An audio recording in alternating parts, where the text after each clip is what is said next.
Assalamualaikum warahmatullahi wabarakatuh. Bismillahirrahmanirrahim. Di sini saya akan menjelaskan apa yaitu algoritma Borufka. Jadi algoritma Borufka adalah yang digunakan untuk mencari minimum spanning tree atau yang disebut MST dari sebuah paragraf berbobot. Dalam graf ini, minimum spanning tree ada subgraf yang menghubungkan semua titik atau yang disebut vertex dengan total bobot yang paling kecil tanpa ada siklus.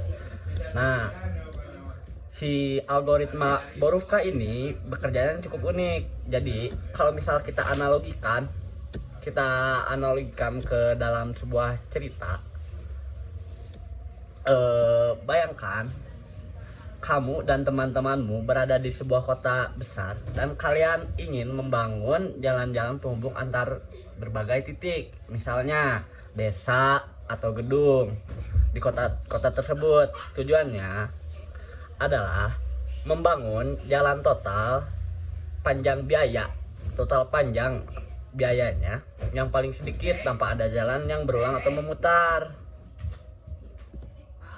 Kita analogikan poin yang pertama atau komponen yang terpisah. Setiap temanmu berada di tempat yang berbeda, di kota yang berbeda.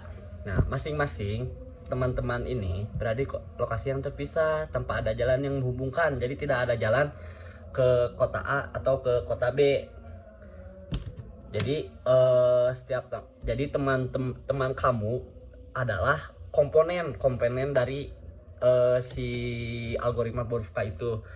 Nah, yang kedua, mencari jalan terpendek atau sisi yang terkecil. Setiap teman akan melihat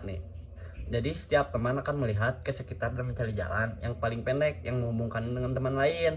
Jadi kalau misal dari kota A, B, C dan sedangkan kota A dan C itu lebih dekat, berarti A dan C adalah yang terpendek. Setelah itu kan sudah mencari jalan yang terpendek di poin 2 yang tadi. Nah, menggabungkan komponen. Nah, komponen itu si teman yang tadi. Jadi setelah masing-masing teman menemukan jalan yang terpendek untuk menghubungkan dirinya dengan teman lain, mereka akan membangun jalan tersebut. Jadi akan membangun jalannya.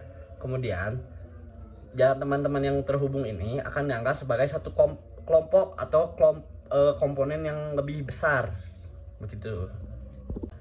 Terus sehabis mencari kelompok atau mencari teman-teman si suatu komponen itu akan terus mengulang proses atau yang disebut looping.